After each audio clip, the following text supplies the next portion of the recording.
The blue-tinged lights of Port Cressida's lower levels cast harsh shadows across Tylara's face as she pulled her cloak tighter around her shoulders. Her four-fingered hand clutched the fabric where it concealed the small form of her daughter, Saren, who shivered against her despite the fever burning through her tiny body. "Stay with me, little star," Tylara whispered, her native Vaxilian clicking softly beneath the human language she'd forced herself to learn. 6 months in hiding had made her fluent, though her accent remained unmistakable. The human tavern loomed ahead, its entrance marked by a holographic sign depicting a stylized starship breaking atmosphere. The orbital drop. According to her information, Captain Marcus Reed would be there tonight, her last, desperate hope. Tylara hesitated at the entrance, the scent of human food and intoxicants washing over her. Her secondary eyelids fluttered reflexively, filtering the harsh light as she scanned the room. The silver-blue markings along her temples, normally a source of pride among her people, felt like a target now. She spotted him immediately. Humans might look similar to her untrained eye, but this one stood out. Captain Reed sat alone in a corner booth, his broad shoulders and alert posture marking him as military despite his civilian clothes. His dark hair was cropped short, and a scar traced from his jaw to his ear, evidence of a life lived dangerously. Perfect. She needed dangerous. She needed someone feared enough that others would think twice. "You're Captain Reed?" Tylara approached his table directly, no preamble.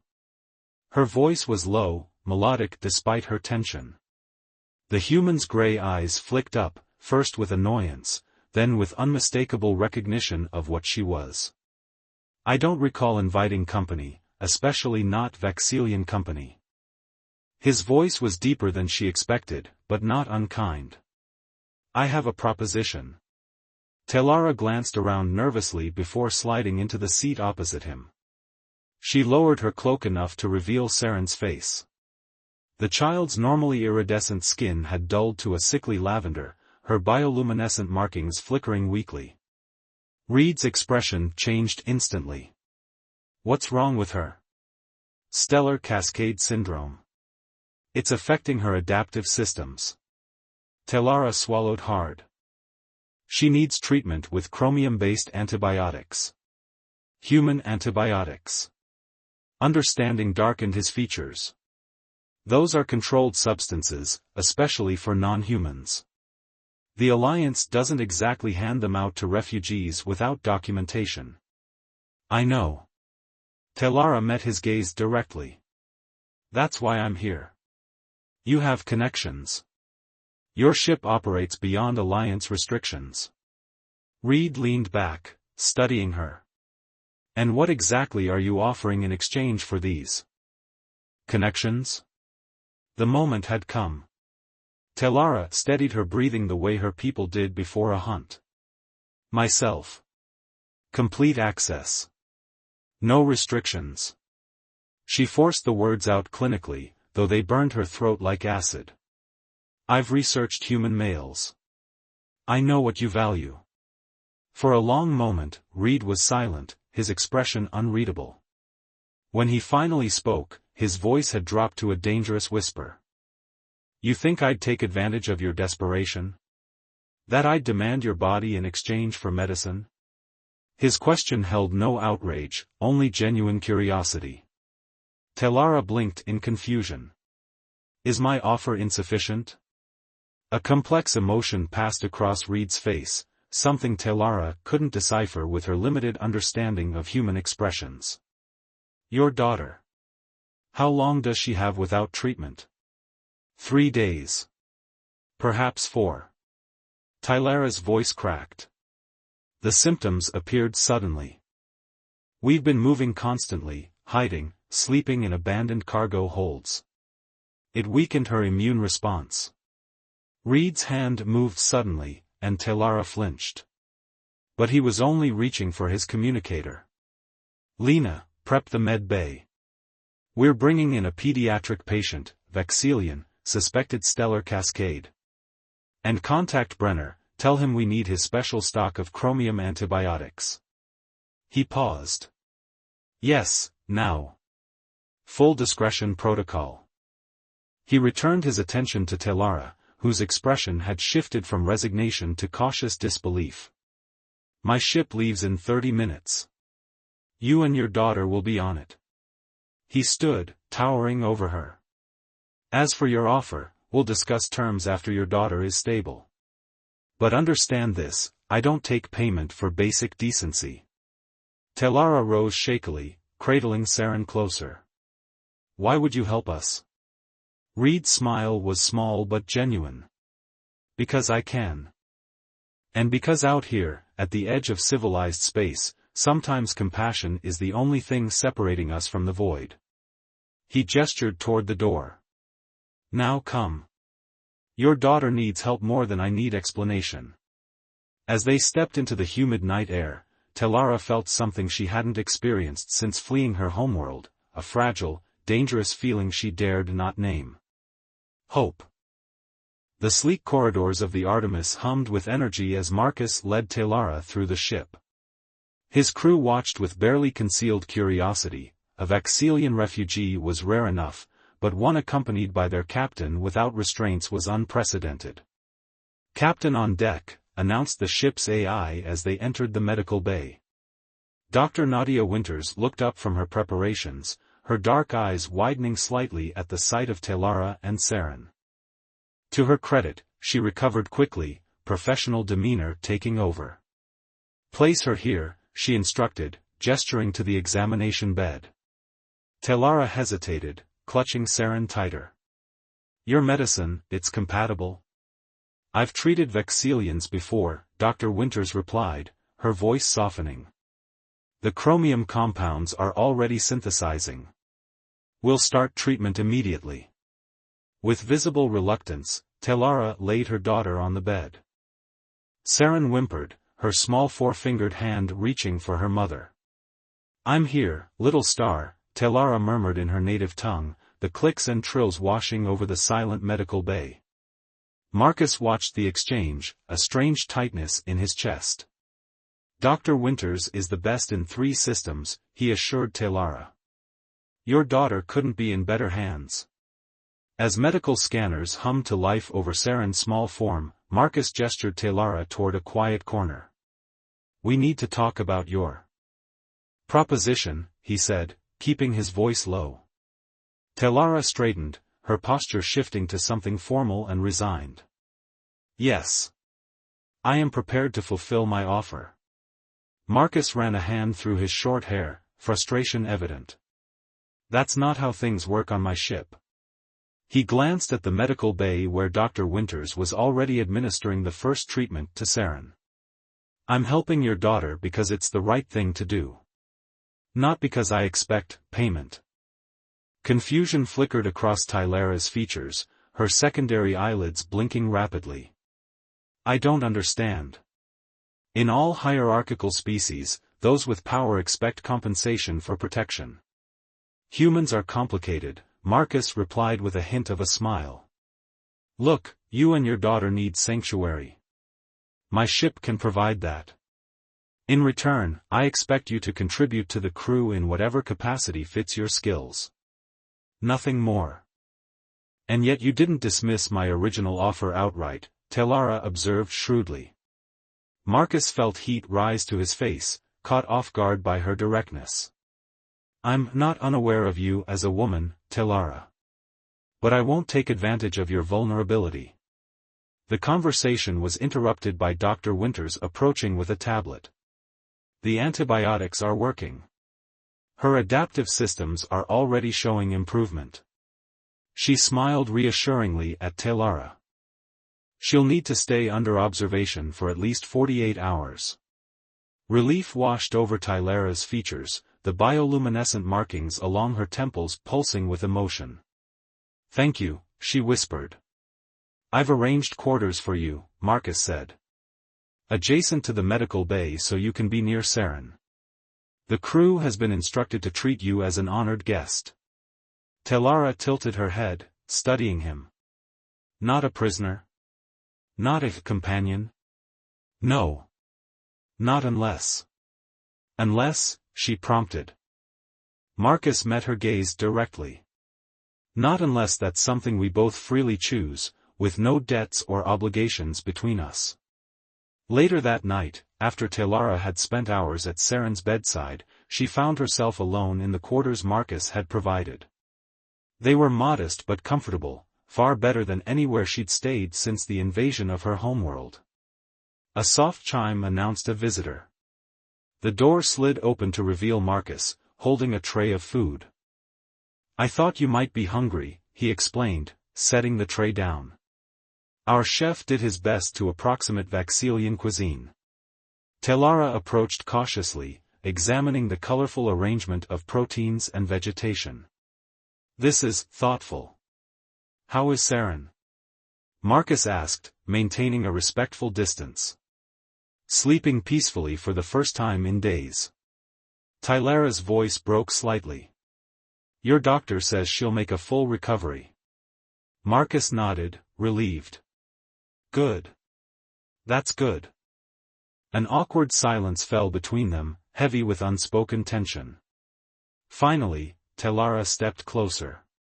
"In my culture, Captain Reed, offers once made are not easily withdrawn without loss of honor." "Marcus," he corrected gently. "And human culture values consent above honor." "Perhaps there is a middle path," Talara suggested, her voice low. "One where I maintain my honor and you maintain your principles." She reached out, her four-fingered hand hovering near his face. "May I?" When Marcus nodded, she traced the scar along his jaw with surprising tenderness. "Your species and mine are not so different physically," she observed. "Though I find your single heart fascinating." Marcus caught her hand in his, the alien texture of her skin oddly appealing. "Talara, I don't want you to feel obligated." "I don't," she replied, stepping closer until they were nearly touching. "Consider this cultural exchange. Your kindness has awakened curiosity in me." The air between them seemed to charge with electricity as Marcus carefully considered her words. There was something in her eyes now, not desperation, but genuine interest. "Cultural exchange," he repeated with a small smile. "I can work with that." His hand moved to the small of her back, guided by instinct rather than experience. The bioluminescent markings along her temples pulsed brighter as their bodies pressed together, and when their lips finally met, Marcus was surprised by the familiar warmth beneath the alien taste. Talara broke the kiss first, her breathing slightly quickened. "Your crew will not object to this arrangement." "My crew knows better than to question their captain's personal affairs," Marcus replied, his voice husky. "But this stays between us until you're comfortable with more." As they moved toward the sleeping quarters together, Talara realized that the human's careful consideration of her dignity was perhaps the most seductive thing about him. This was not the cold transaction she had braced herself for, but something altogether more dangerous, something that threatened not just her body, but her heart. The engine room of the Artemis hummed with a steady rhythm as Tylara's nimble fingers manipulated the control panel. 2 weeks had passed since she and Saren had boarded the ship, and she had quickly proven herself valuable to the crew. "You've increased efficiency by nearly 12%, Engineer Ramos remarked, watching as Talara recalibrated the quantum stabilizers. "Where did you learn to work with human tech like this?" Tylara's markings pulsed with modest pride. "Vaxilian systems are more complex. They require perfect harmony between biological and mechanical components." She made a final adjustment. "Human technology is elegant in its simplicity." Ramos laughed. "Don't let the manufacturers hear you call their pride and joy simple." As they worked, Talara glanced occasionally at Saren, who sat contentedly in a modified crew chair, drawing intricate patterns on a tablet. The child had recovered remarkably well, her iridescent skin now glowing with health, her eyes bright and curious. "Your daughter is quite the artist," Ramos observed. "On our world, pattern recognition is taught from infancy," Talara explained. "It helps develop our adaptive neural pathways." Her voice softened. Though I fear she remembers little of Vaxel now. We fled when she was very young. The intercom crackled to life. Engineer Ramos and Telara to the bridge, came Marcus's voice, formal in front of his crew. Telara gathered Saren, who chirped happily at the prospect of seeing the bridge.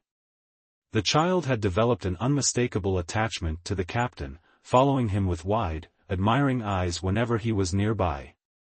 As they entered the bridge, Marcus turned from the main view screen, his expression serious but softening at the sight of them.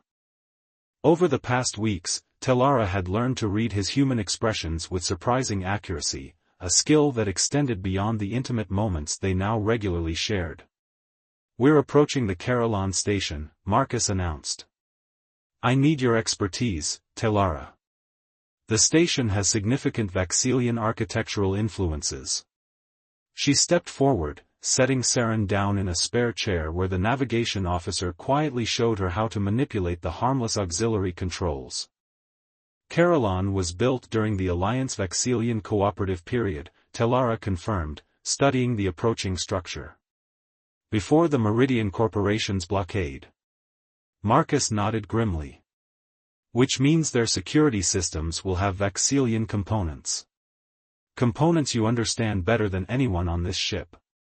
Their eyes met across the bridge, unspoken communication passing between them. In the short time they'd been together, something deeper than physical attraction had developed, a trust that surprised them both. "You want me to help you bypass their security," Telara stated plainly. "We need supplies, and Carillon has the best market in this sector. But with you and Saren aboard." He left the implication hanging. "You fear they'll discover us," she finished for him. "The bounty Meridian has placed on Vaxelian refugees is substantial." Marcus stepped closer, lowering his voice. "I won't risk either of you. If you think it's too dangerous." "I'll do it," Telara interrupted. "Not because of our arrangement, but because I trust you." Something flashed in Marcus's eyes, gratitude, perhaps, or something deeper that neither of them was ready to name. Later that night, after successfully docking at Carillon without incident, Marcus found Telara in her quarters. Saren was already asleep, her small form curled around a stuffed animal one of the crew had given her. "You were incredible today," Marcus said, closing the door behind him. "The way you reconfigured our transmitters to mask Vaxelian life signs, I've never seen anything like it." Telara looked up from the data pad she'd been studying. "My people have always excelled at adaptation. It's both our blessing and our curse." Marcus sat beside her on the bed, their shoulders touching lightly. "Speaking of adaptation, I've been meaning to ask, this arrangement between us. Has it become unsatisfactory?" Telara asked, her markings dimming slightly. "No," Marcus said quickly, taking her hand. The sensation of her 4 fingers intertwined with his 5 still sent a pleasant shiver through him.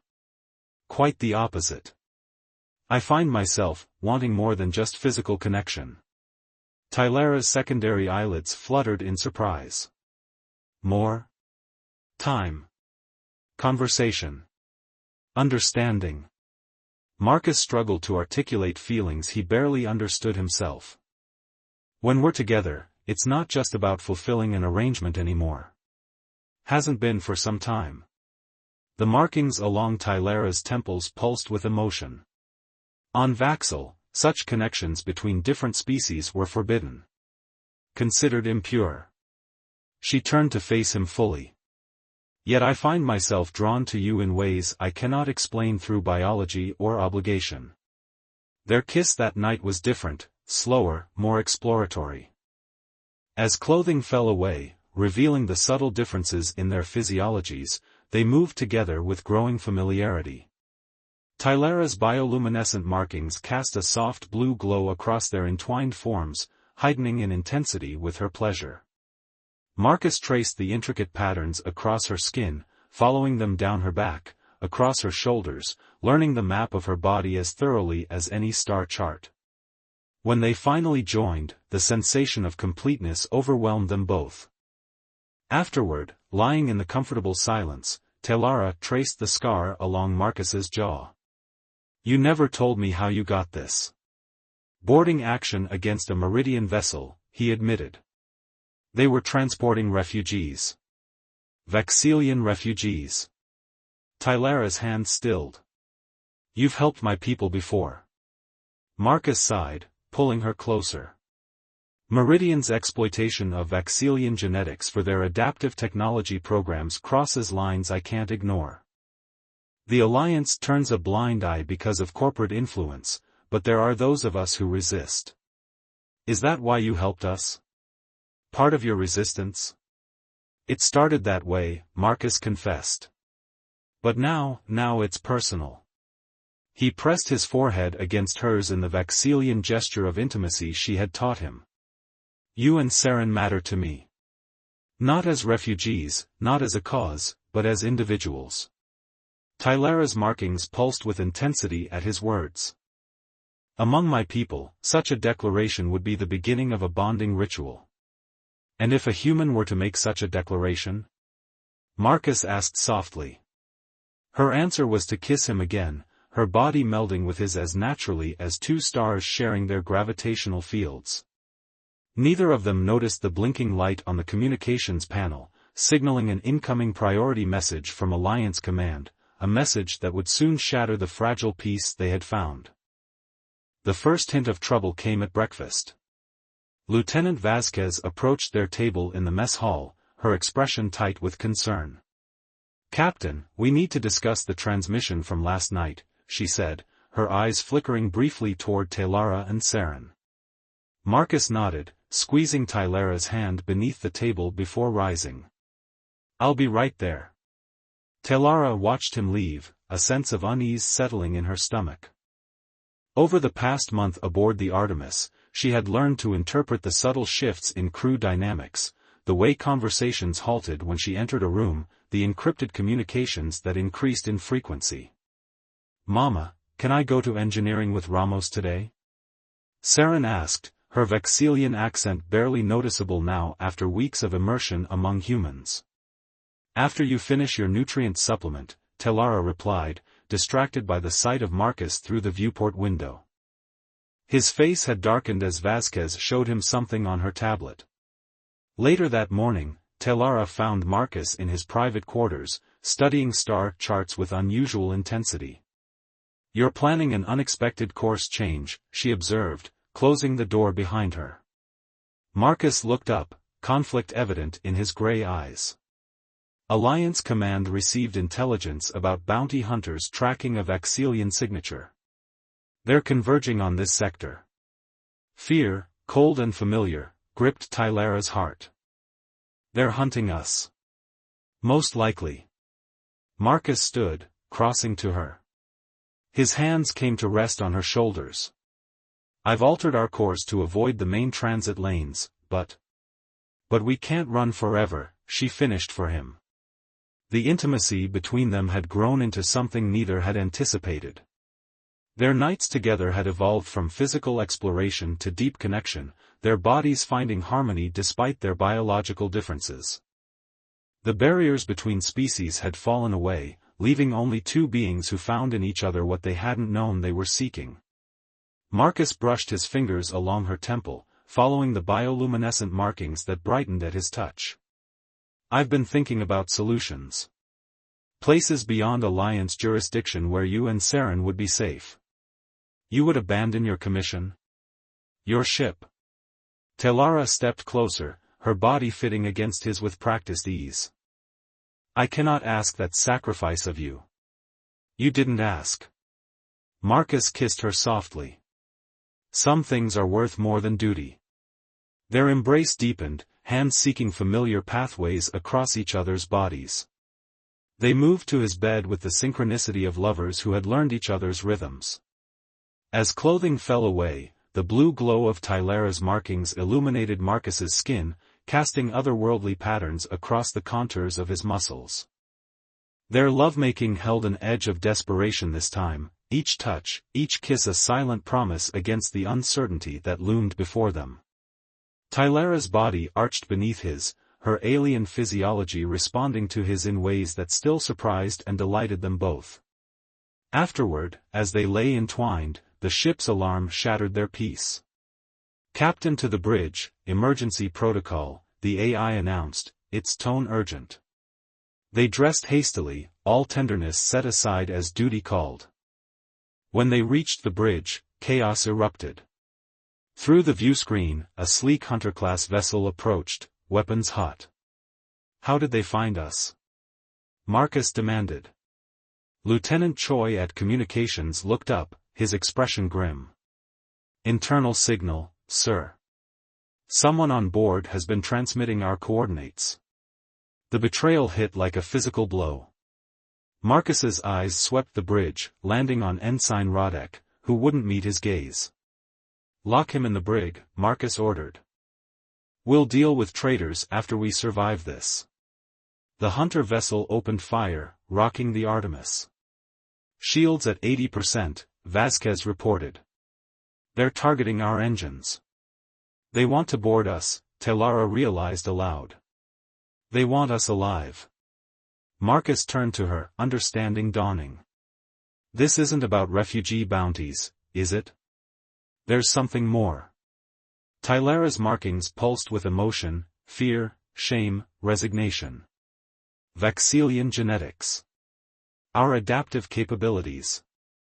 She glanced at Saren, who had been brought to the bridge by Dr. Winters for safety. "Especially in children. Our neural pathways can be harvested, integrated into biotech. Meridian Corporation discovered this after studying refugees." "They're farming your people," Marcus said, horror evident in his voice. Another blast rocked the ship. "Shields at 40%, Vasquez called out. Telara moved suddenly to the engineering console. "I can reconfigure our shields to emit a Vaxilian neural disruptor pattern. It won't harm humans, but it will temporarily disable their targeting systems." "Do it," Marcus ordered without hesitation. Her fingers flew across the controls, her species' natural technical aptitude manifesting as she reprogrammed the shield emitters. As she worked, Marcus positioned himself protectively between her and the entrance to the bridge, his hand on his sidearm. "Captain," Choi interrupted. "Transmissions from the enemy vessel indicate they're after specific Vaxilians. They have genetic profiles they're matching against." Tylara's hands stilled momentarily. "Tell him, Marcus." Marcus met her gaze, pain evident in his eyes. "Your offer that first night. It was never about trading yourself for medicine, was it? It was about hiding what you really are." "What we really are," Telara confirmed, her voice barely audible. "Saren and I were adaptives. The royal bloodline. Our neural patterns can integrate with any system, biological or mechanical." Her markings dimmed with shame. "I thought if I gave you what I assumed you wanted, you wouldn't look deeper. Wouldn't discover what we're really worth." The realization transformed Marcus's understanding of their entire relationship. "Everything between us began as deception," Telara admitted. "But evolved into truth." She completed the shield modifications, her eyes never leaving his. "I love you, Marcus Reed. That is the one truth I never disguised." The shields flared with iridescent light, momentarily blinding their attackers' sensors. Marcus gave the order to return fire, his tactical mind engaging even as his heart processed Tylara's revelation. As the battle raged, Telara made a decision. Moving to Saren, she whispered something in their native tongue. The child's eyes widened, then she nodded solemnly. "What are you doing?" Marcus asked, noticing the exchange. "Saving all of us," Telara replied, taking Saren's hand and approaching the main navigation console. "If they want adaptives, I'll show them what that truly means." Mother and daughter placed their hands on the interface simultaneously. Their markings flared with brilliant light as they connected directly with the ship systems, a capability Marcus had never witnessed. The Artemis came alive around them, responding to Vaxilian neural commands with unprecedented precision. Systems that had been damaged repaired themselves, weapons fired with perfect accuracy, and the hunter vessel suddenly found itself outmatched by a ship that moved as if it were alive. "My God," whispered Dr. Winters from the medical station. "They're one with the ship." The truth of Tylara's value, and her sacrifice in offering herself for mere protection, hit Marcus with devastating clarity. She hadn't been trading her body, she had been hiding her true worth as an adaptive interface, capable of revolutionizing any technology she touched. And he had fallen in love with her, not knowing the truth until this moment. The aftermath of battle left the Artemis victorious but scarred. Smoke lingered in the corridors despite the environmental systems working at full capacity, and repair crews moved efficiently through the damaged sections. In the captain's private quarters, Marcus sat beside Tylara, who lay exhausted on his bed, her bioluminescent markings pulsing weakly. "You shouldn't have pushed yourself so far," he said softly, brushing a strand of silver-blue hair from her face. "We had no choice." Tylara's voice was hoarse from strain. "The neural integration taxed even my capabilities. If Saren hadn't helped." "She's sleeping now," Marcus assured her. "Dr. Winters says she'll recover completely." The bounty hunter's vessel had been disabled but not destroyed. Its crew were now confined in the Artemis brig alongside Ensign Rodek, whose betrayal had been purchased with promises of wealth beyond imagination. The price of Vaxilian adaptives on the black market, it seemed, could tempt even the most loyal crew member. "What happens now?" Tylara asked, her secondary eyelids blinking slowly with fatigue. Marcus took her four-fingered hand in his, tracing the intricate patterns that spiraled across her skin. "That depends on what you want." "What I want?" A bitter laugh escaped her. "I've spent so long surviving, I've forgotten how to want anything beyond safety for Saren." "And us?" Marcus's question hung in the air between them. Was that part of the deception too? Tylara's markings pulsed more strongly, reflecting her emotional state. "No. That was the one truth I never expected." She struggled to sit up, meeting his gaze directly. "When I offered myself to you that first night, I expected exploitation. I had prepared myself for it, justified it as necessary for Saren's survival. What I never prepared for was kindness. Respect. Partnership." Marcus's hand moved to cup her face, his thumb tracing the marking along her jawline. "You know I have to report this to Alliance Command. The capabilities you demonstrated, neural integration with ship systems, it changes everything we understood about Vaxilian biology." Fear flickered across her features. "And we become test subjects? New commodities to be exploited?" "Not if I have anything to say about it." Marcus's voice hardened with determination. "I've already contacted Admiral Thornton. She owes me several favors, and she's no friend to Meridian Corporation. We're meeting her at Sanctuary Station." "Sanctuary?" Tylara's eyes widened. "The independent colony?" Marcus nodded. "It's beyond Alliance jurisdiction, governed by its own charter. They've been offering asylum to refugees for decades, but they've never had anyone with your abilities." His expression softened. "They have the most advanced research facilities in the sector, dedicated to ethical scientific advancement." Understanding dawned on Tylara's face. "You want me to work with them voluntarily? Share what I can do on my own terms? It would transform their defensive capabilities, their medical technology, everything." Marcus leaned closer, his voice low and intense. "And in exchange, you and Saren would have permanent protected status. No one could touch you there. The possibility of safety, true safety, not just temporary refuge, was almost too much to comprehend." Tylara's markings brightened with emotion she couldn't contain. "And you?" she asked, her voice barely above a whisper. "Where will you be while Saren and I are on Sanctuary?" Marcus smiled, bringing her hand to his lips. I was hoping to negotiate a permanent posting as Alliance liaison to Sanctuary Station. It would mean giving up command of the Artemis, but... He hesitated, suddenly vulnerable. Some things are worth more than a ship. The warmth that spread through Telara had nothing to do with her alien physiology and everything to do with the very human emotion blooming in her chest. She pulled him closer, their foreheads touching in the Vaxilian gesture of deepest intimacy. "There's something you should know about Vaxilian bonds," she murmured against his lips. "Once formed, they're considered unbreakable. Our neural pathways actually reconfigure to complement our chosen partner's patterns." Marcus smiled against her mouth. "Are you saying you're rewiring your brain for me?" "I'm saying it's already happened." Tylara's markings pulsed with intensity as their lips met, the familiar electricity of their connection sparking between them. Their lovemaking that night was different, slower, deeper, freighted with new understanding. Each touch acknowledged the truth between them, each kiss a promise of the future they would build.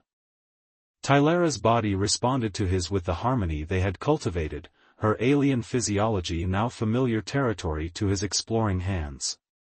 When they moved together, the blue glow of her markings enveloped them both, casting shadows that merged into one across the walls. 3 weeks later, the Artemis docked at Sanctuary Station. As Telara and Saren prepared to disembark, the entire crew gathered to bid them farewell. Dar.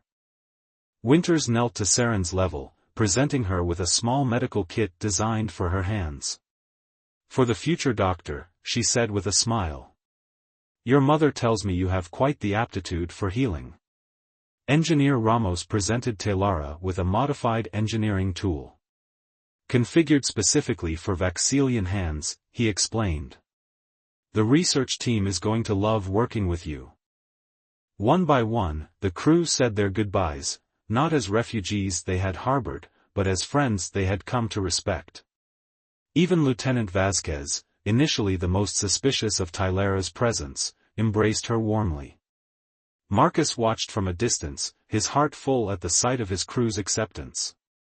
When Admiral Thornton approached, her uniform pristine despite the station's relaxed protocols, he straightened instinctively. "The transfer papers are processed, Captain," she informed him, handing over a data tablet. "Or should I say, Commander Reed. Your new position as Alliance liaison officially begins today." "Thank you, Admiral." Thornton's eyes moved to Telara and Saren. "They're quite remarkable. The research potential alone is entirely at their discretion," Marcus interrupted firmly. "That was our agreement." The Admiral smiled, surprising him. "Which is precisely why I approved this arrangement. Cooperation yields better results than coercion, a lesson Meridian never learned." She nodded respectfully toward Telara before departing. As the crew dispersed to their final duties, Marcus approached Telara and Saren at the airlock. Saren immediately reached for him, and he lifted her into his arms with practiced ease. "Ready for our new home, little star?" he asked, using the Vaxilian endearment he had learned from Telara. "Will I have my own room?" Saren asked, her eyes bright with excitement. Ramos said Sanctuary Station has gardens inside. "With real plants?" "Yes to both," Marcus confirmed, smiling at her enthusiasm. "And the best educational programs in the sector." Telara watched them, her heart full to bursting. "I never imagined this outcome when I approached you in that tavern," she admitted quietly. Marcus set Saren down, letting her run ahead to examine the airlock mechanism under the watchful eye of Lieutenant Choi. Turning to Telara, he took both her hands in his. "That night, you offered a transaction," he said softly. "Today, I'm offering something different." From his pocket, he produced a small object, a ring crafted of rare metals, inlaid with materials that mimicked the bioluminescence of Vaxilian markings. "On Earth, we have a tradition," he began, his voice suddenly rough with emotion. "When two people decide to build a life together, Tylara's markings pulsed with such intensity that several passing station personnel stopped to stare. Marcus. I don't know how this works between our species, he continued. I don't know what challenges we'll face. But I know that what began as an arrangement has become the most important relationship of my life. He offered the ring, his hands steady despite the vulnerability in his eyes. Will you make it official, whatever that means for us? Tylara took the ring, examining its craftsmanship with wonder. Then, following the human custom she had learned from the crew's entertainment files, she extended her hand for him to place it on her finger. Yes, she said simply, the single human word carrying all the complex emotions of her Vexilian heart. As they stepped through the airlock together, Saren running ahead into their new future, Tylara reflected on the strange journey that had brought them here. She had offered herself as a sacrifice to save her child, expecting exploitation but finding love instead. What had begun as desperate bargain had transformed into true partnership, proof that even across the vast differences between species, compassion could build bridges stronger than fear could tear down. And as Marcus's hand found hers, their fingers intertwining, 5 and 4, perfectly mismatched yet somehow fitting, Tylara knew that the strength of humanity wasn't what she had feared, but what she had come to love, the capacity to choose kindness when cruelty would be easier, and to see beyond difference to the heart that beat beneath.